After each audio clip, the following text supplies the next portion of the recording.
At first there is an announcement. Not everybody was here on the opening evening when we said that there would be an inspector coming to inspect the operation of the hot tub, the signal system and so forth. This inspector has said he would be coming today between 1 and 2 o'clock. The sitting here starts at 1:30. The hot tub room is pretty much underneath here, so there may be some talking, some audible talking going on between those hours.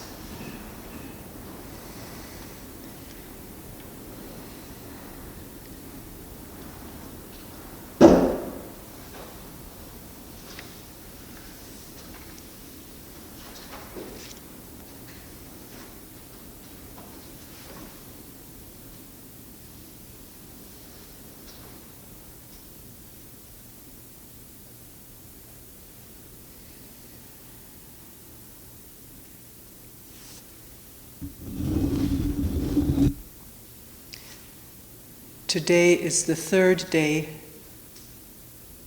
of the February 90 7-day retreat at Springwater.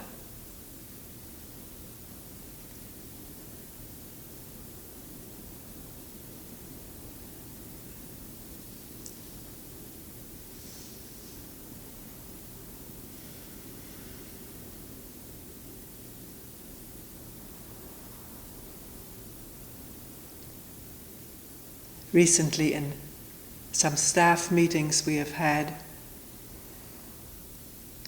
the question has been brought up by someone, or two, I'm not just saying it was one. When we do have problems of communicating with each other, why should we bring it up with you?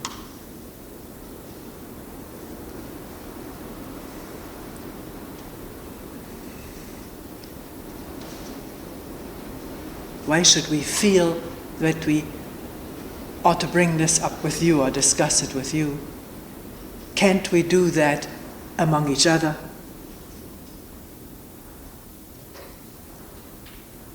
And I want to insert a remark here. There's no requirement to bring anything up with me. It's just a question of, is this sort of a dependency? Let's bring this up with Toni. Which may refer to any question. May be asked of any question that is brought up in a meeting or discussed here, listened to in a talk and gone into together. Why do we have to bring this up with her? And isn't that dangerous? And is investment taking place in her and her opinions or ideas or ways of looking? And our own ways of investigating may atrophy, not come to full bloom.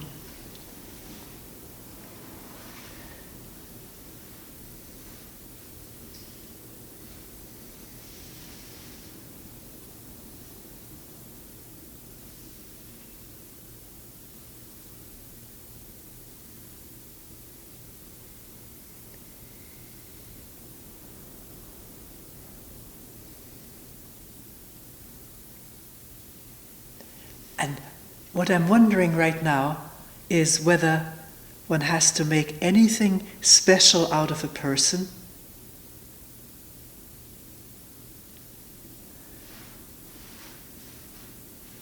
who may be able to look at something with someone else and shed some light,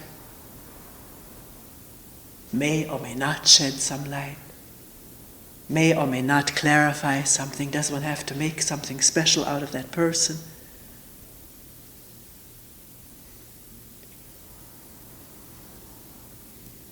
This morning, wanting to look something up, read something, turn on the light, or may open up the curtains to let some light in, open the window. Does one have to make something special out of a light bulb, or an open window, or an open curtain? Or is it just something that's helpful in reading? And in reading ourselves together,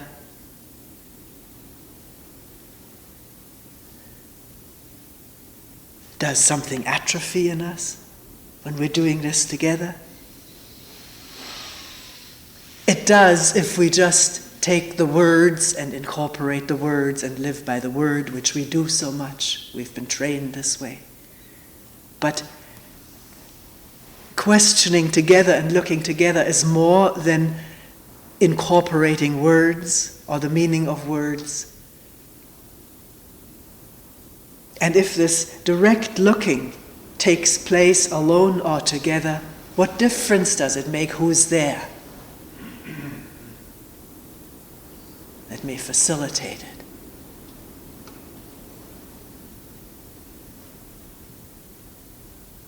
Are we afraid of becoming dependent on daylight or bulb light? With which I'm not saying I'm the light. It's the danger of talking about these things. I try to talk about it as simply as possible.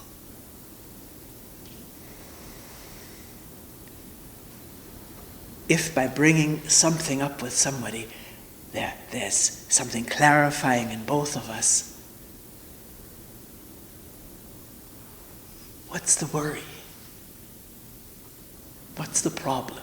And if a problem seems to be nagging, can we look at that? Alone or together?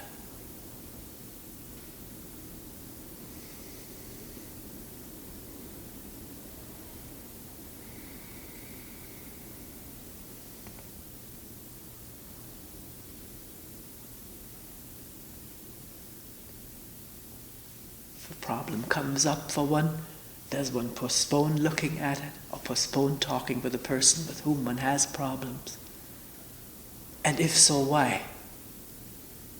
That would be interesting to examine, wouldn't it? Sometimes people do tell me that I can't talk with this person. We can't talk with each other because we immediately get angry at each other. And I'm sure this other person isn't listening to me. Maybe I'm not listening to the other person.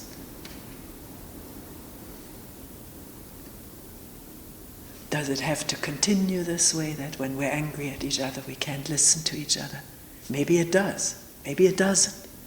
We can find out if we're interested. Maybe even though the other person gets angry, I can listen to that anger.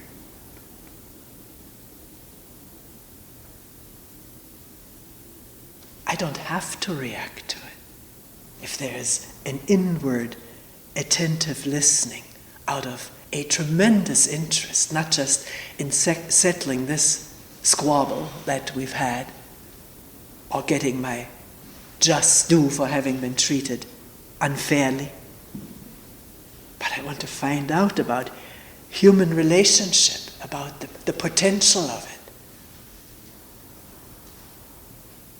Whether it is possible to listen to someone hurting one, talking to one belligerently, unlovingly, unfairly. Whether one can listen to this person and envelop him or her in this listening. A listening that is not just concerned with what she is doing to me,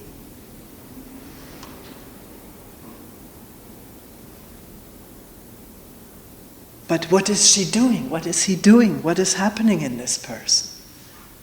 That such anger, such bitterness wells up.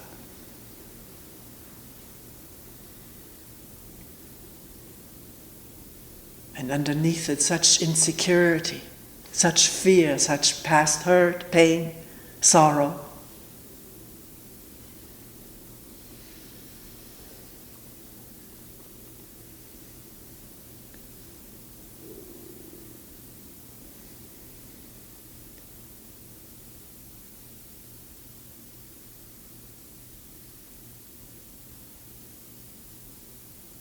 can we detect that in each other as we're maybe starting out to confront each other or argue with each other.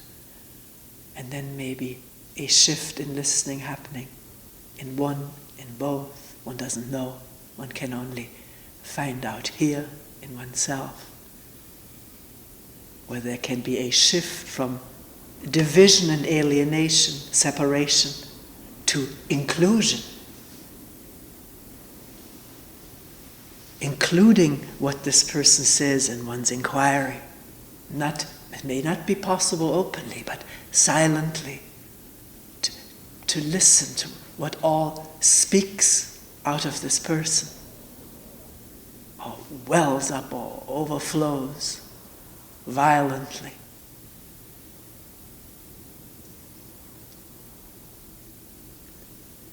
And not being incapacitated by the pain it has already caused in oneself. Feeling has arisen, sensation, but that does not necessarily incapacitate one. It does not necessarily have to terminate a broader and deeper listening, which is listening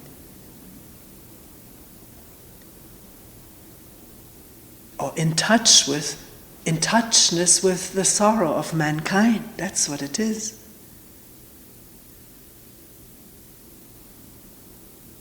Our ignorance in doing what we're doing, saying what we're saying. Ignorance meaning unawareness or only very partial attention given to a fragmented thing. My feelings, my needs, my vengeance, my just due.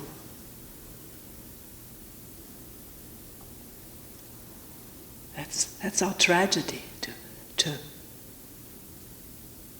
feel and talk in fragments.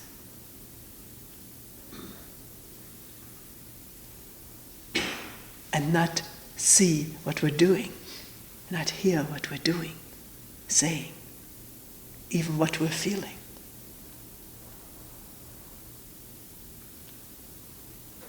And what will shed light on that?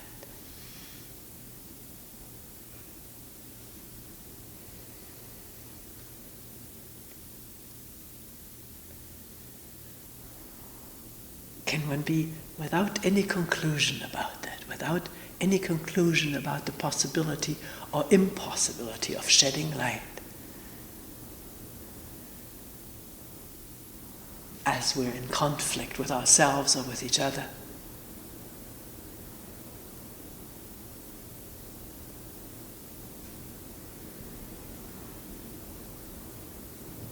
Listening to what is felt as hurt or insult by the other.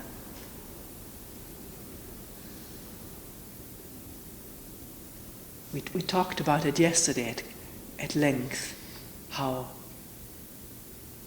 what we say to ourselves about what is happening, what he's like, what she's doing, what I am suffering, as we talk to ourselves, what we say to ourselves about this has a tremendous impact on our further feelings and actions, or reactions is the better word. So can one pay attention to how we talk to ourselves about ourselves and others, and about our relationship?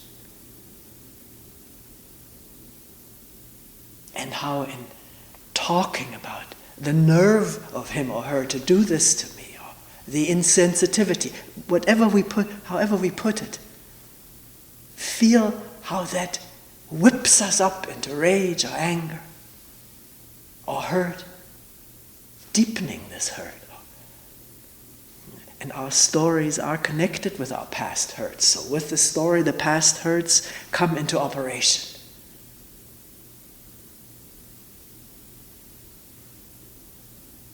And just to realize I am talking to myself and maybe don't need to continue with that. Actually, because I want to be in touch with what's happening, it would be easier if this talking stopped. That can be a direct realization. And because it's a direct realization, the comment about what's happening, which has such an impact, may abate. And with that, there may be more ability to listen to what's already triggered and stirred within, and maybe to listen differently to the other person.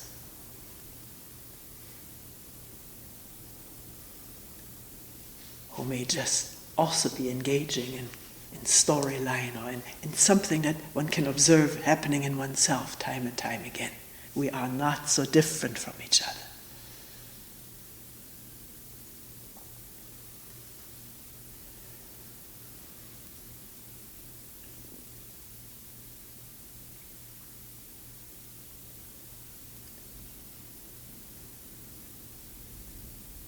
And sometimes it is easier to do this when another person is present, who may be listening and then maybe asking some questions, drawing attention to something.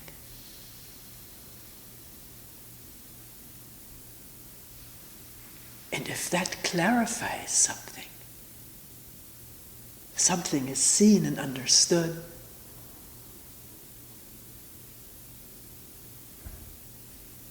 what's wrong with it? Whether or not one is becomes dependent on that person has to be watched as one goes.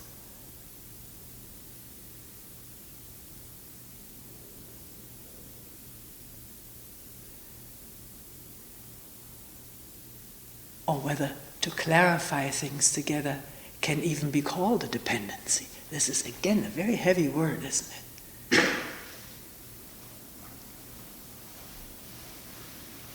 Which has concluded something and triggered something in us. This is something bad, I shouldn't have that, which may not be accurate, not accurately descriptive of the situation.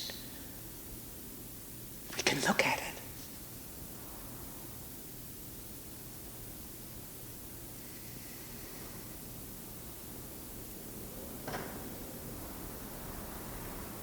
Someone came in a meeting and said, "Tell me, is there anything that's not worth looking at?"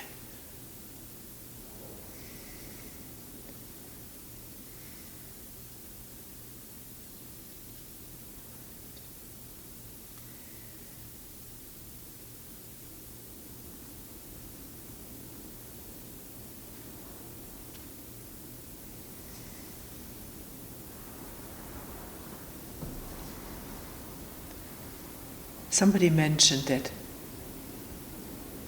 in the evening last night, maybe for the first time that this person has attended retreats, there was a feeling of boredom and confinement.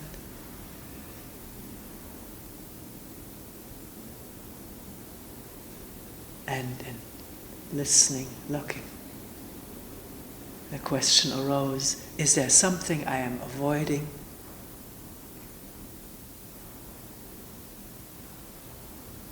Which comes up for many people, am I avoiding something?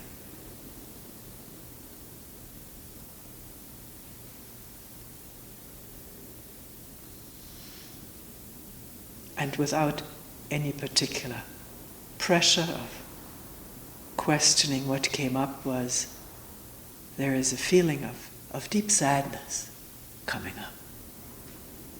Also felt by many people have reported about that.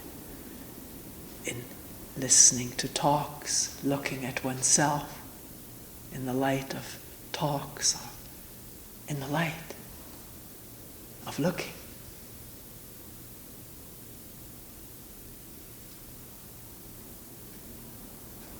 At this indomitable, as it seems, indomitable self-centeredness which propels us, pushes us, pulls us. coming in touch with a deep sadness.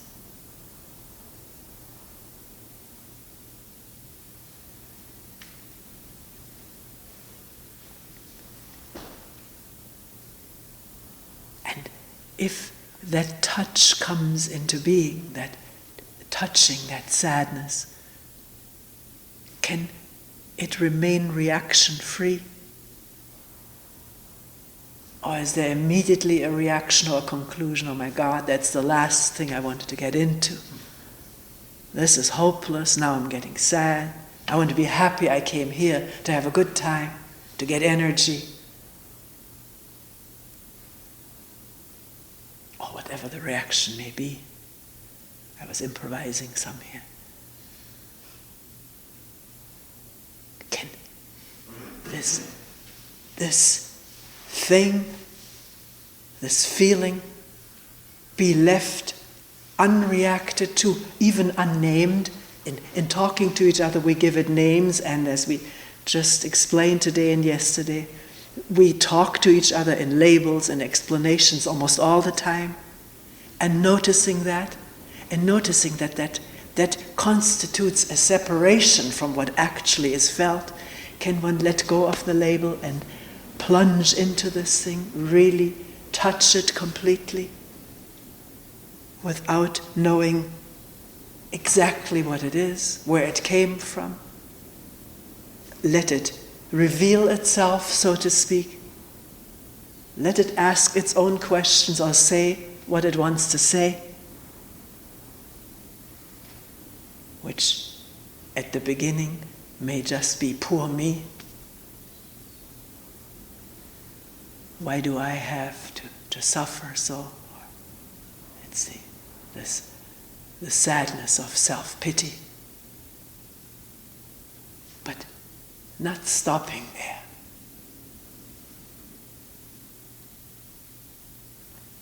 Because that sadness may be connected with a much wider, broader, deeper sadness, which is our common sadness, our common sorrow, which we touched on just a while ago. Of doing what we're doing, thinking what we're thinking, saying what we're saying to ourselves, to each other, on a small scale and on a global scale, causing so much hurt, division, conflict, and not really understanding it, not really seeing it.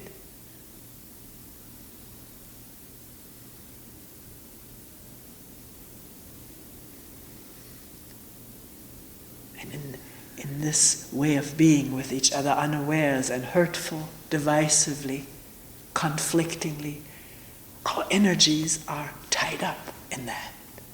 A good part of our energies tied up in that.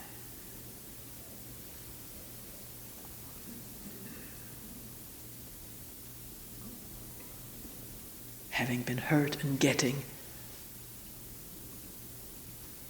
revenge for it. It's putting it crudely, but it may be more subtle, but this operates in all of us. And causing new wounds, not just on the person who hurt us, in the person who hurt us, but in others who stand for these people, to stand for this person.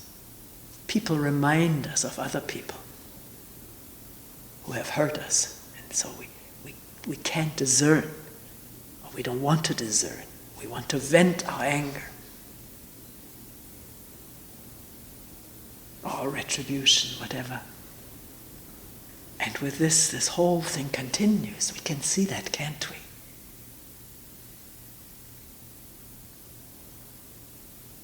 And from that there is sorrow, sadness, hurt, pain in human beings everywhere, and has been.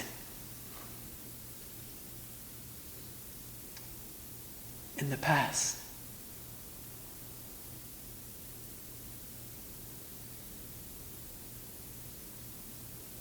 Like an enormous holding tank of sadness. And one may come upon that. Can one feel it, see it, touch it, understand it, directly, immediately?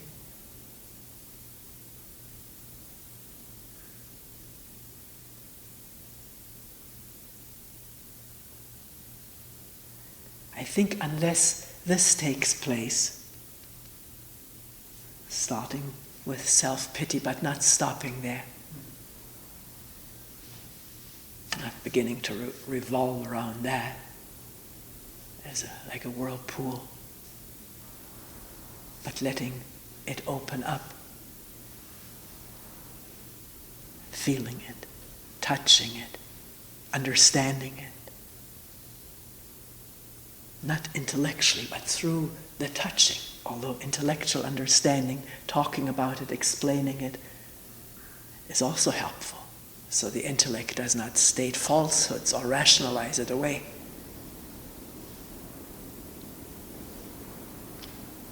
When the intellect understands, then it is open and not bound in conclusions.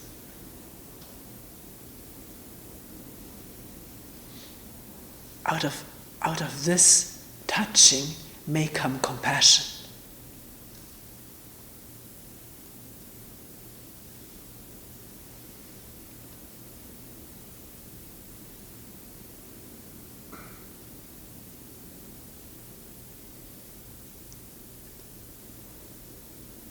Compassion which includes all of us.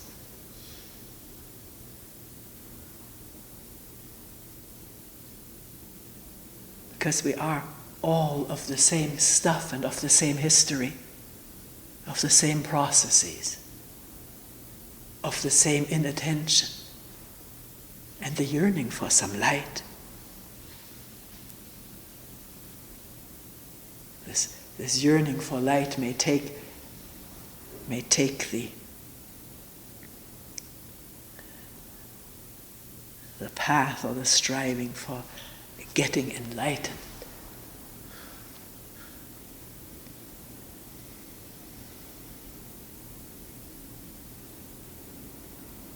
And hoping that with that enlightenment my problems will be solved.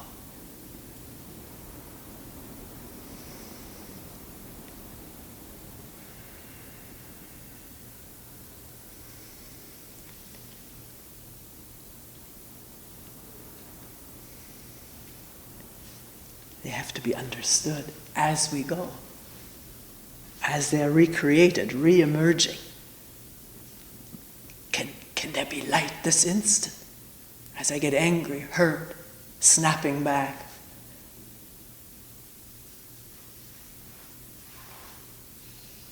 Blaming, fault-finding. Talking to myself. Can there be light on that? Suddenly no longer completely trapped in the words or in the feelings, and as we represent the feelings to ourselves, verbally or symbolically. But wondering what is happening, what is going on? Pausing to look, feel, and listen.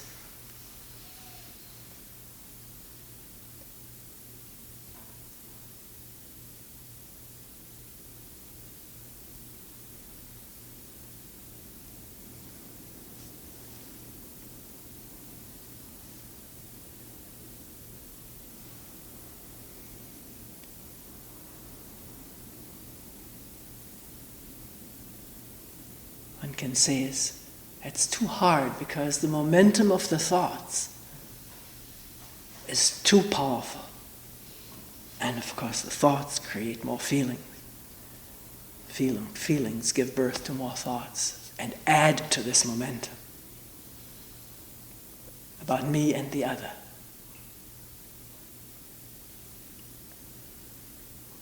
I would have no conclusion what is possible and impossible. Even becoming aware of the momentum, of the power of a stream of thought, or a gushing of thoughts that one is in, to become aware of that for an instant. is already a change. It doesn't mean a completely unaware continuation of that.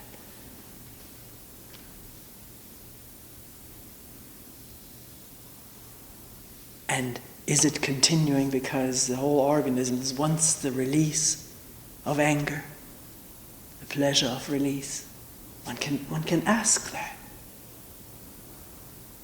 Just as one can ask as one eats more and more, do I need all this? Or is this just the pleasure of the taste and maybe remembering from another time of overeating and the pain of that, discomfort?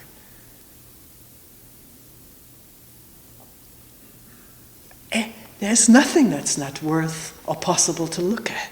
That's the amazing thing. And talking with each other here like this, or in meetings, or people talking together, with or without Toni, it doesn't matter. That may help in becoming more aware when something is really in full powered action. Or before it becomes full-powered action, the pressure's already rising. To say something, to feel something, to emote. Why not look at that? And wonder whether it has to run its seemingly inevitable course. It may not have to. And that may not have anything to do with repression or suppression or control. It may have to do with the intelligence of looking and seeing,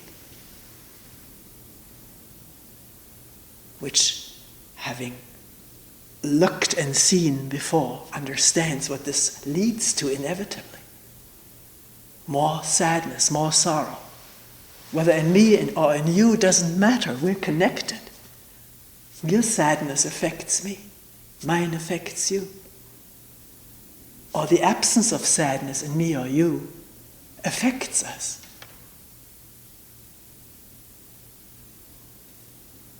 We are unfathomably interrelated with each other.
One person said,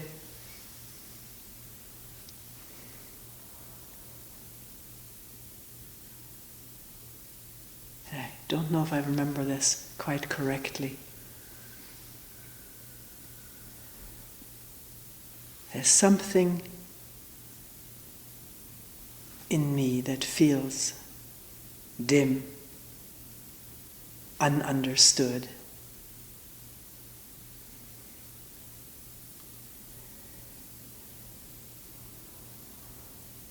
A discomfort, a dis-ease. I don't know what causes it.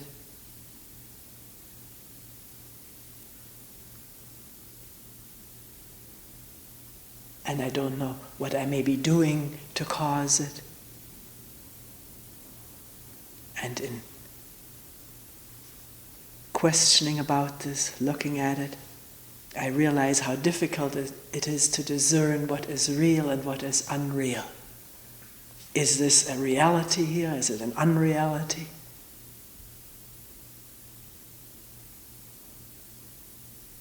Is there something that I'm missing?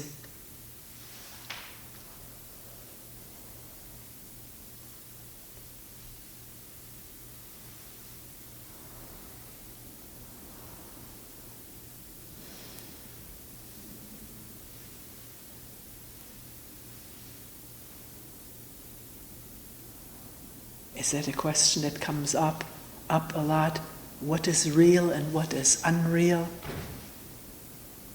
I may be dealing with unreality and not know it. And in contemplating like this, reflecting like this, more dis-ease arises in the body, the uncertainty of what is this? I want to know, is it real, is it unreal?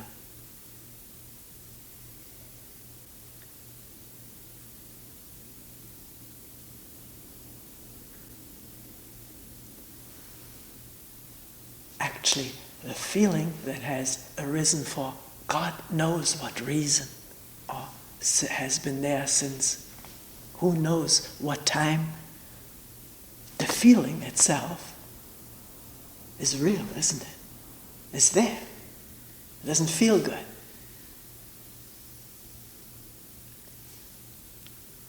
Can it be allowed to be there?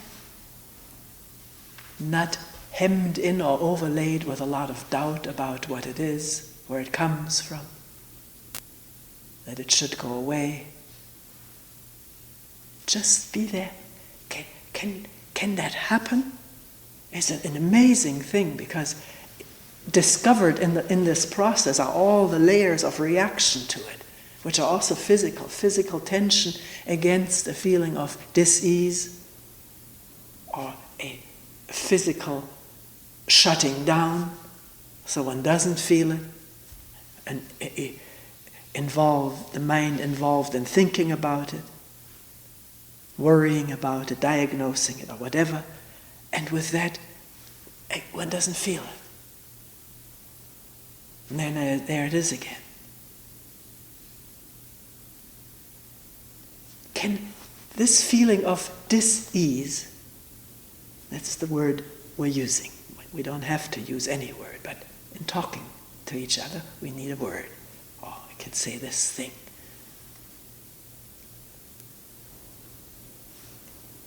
This thing being allowed to be there and do its thing without reaction to it, without subtle bracing against it, which all has to be detected as taking place. If it's not detected, it goes on. But in wondering about it, all of this is detectable. All of a sudden one notices how one is cringing and wonders whether one has to cringe. And in wondering, some of the muscles can let go.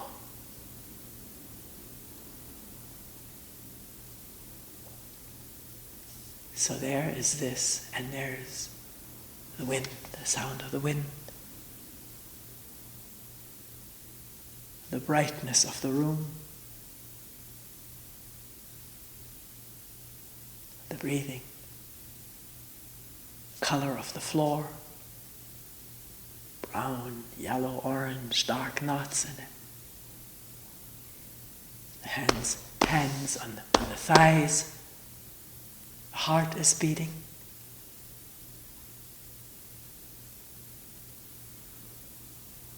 Saliva gathering in the mouth, one is swallowing it. What's so hard to be in touch with what is real? What is actually there, this moment, unspectacular though it may be.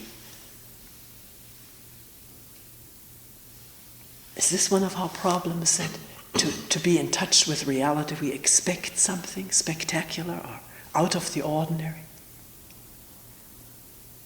And so fail to be with our feet on the most ordinary of grounds, a soggy path or a wooden floor, a rug under the feet.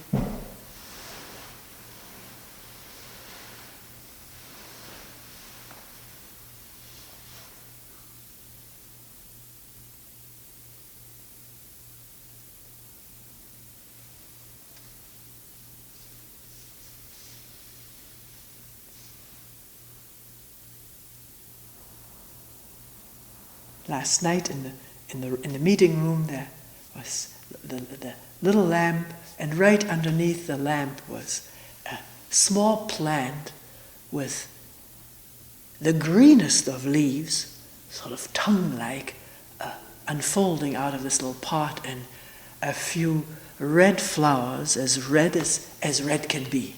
There's some yellow inside.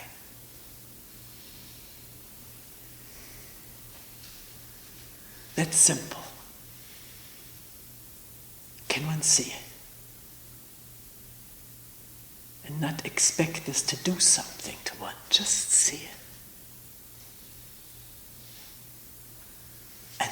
And the breathing at the same time, or a sound of the wind, ticking of a clock, and this feeling of dis-ease is also there. And this entire universe is also there, whatever that is, not the concept of it, the air, the ground, the sky, the stars at night, and the lights of Springwater.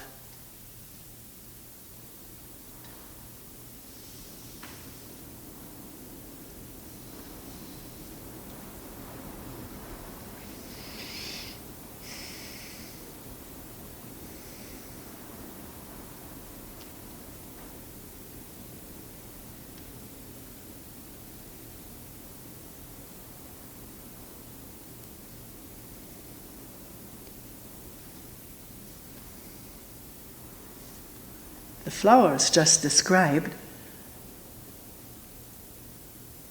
are the reality of a memory that is operating right now, seeing these flowers in memory. The reality is the memory. Thought is a reality. That thoughts trigger sensations and emotions is real.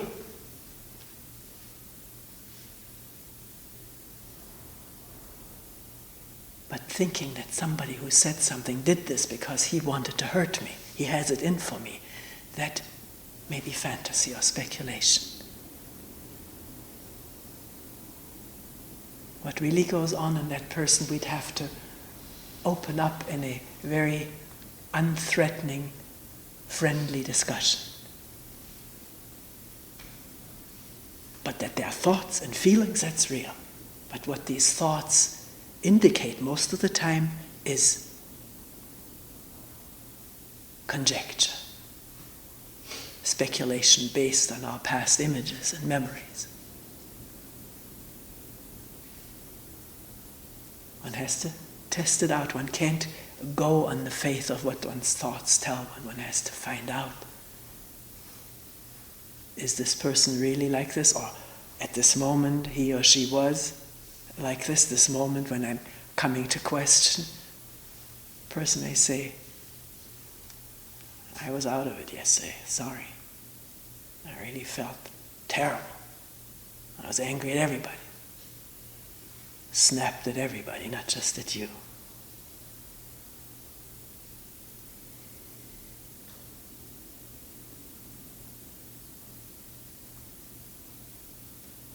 Then we have touched someone real. But the memory we carry is just unconfirmed. Comes out of our own past. Albeit, seeing the person in memory angry or remembering what he or she said, that memory may be accurate. But we can't quite trust it, because when we're angry or hurt ourselves, we pick things from what people say and omit others.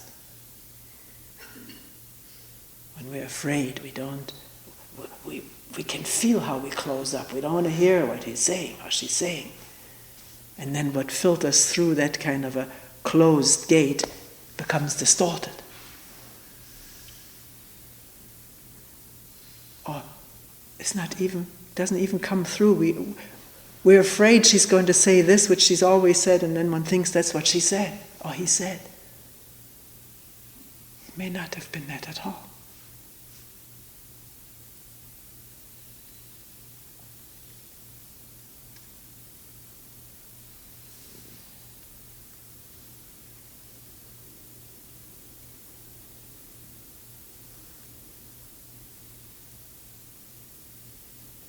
So what is real?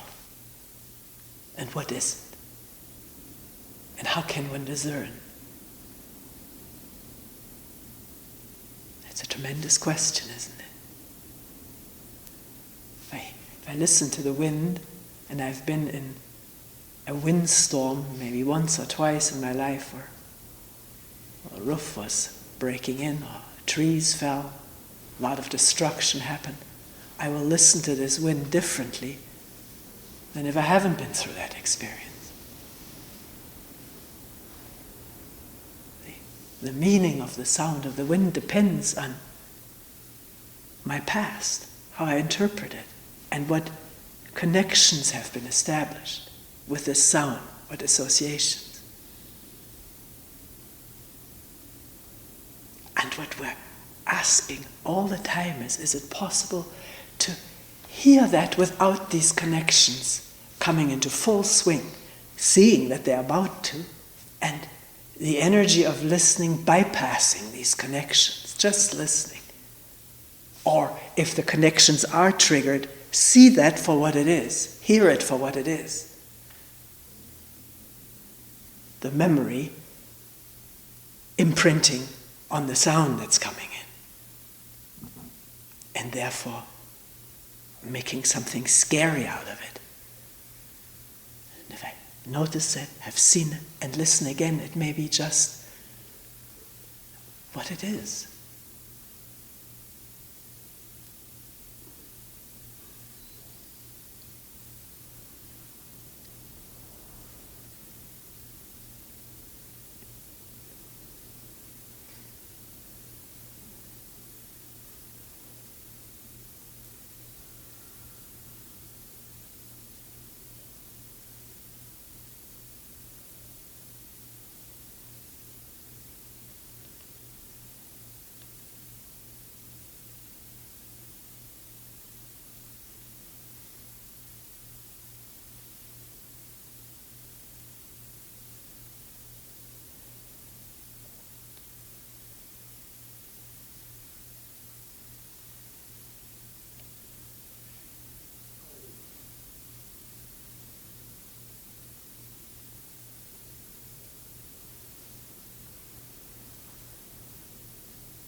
We will end here for today.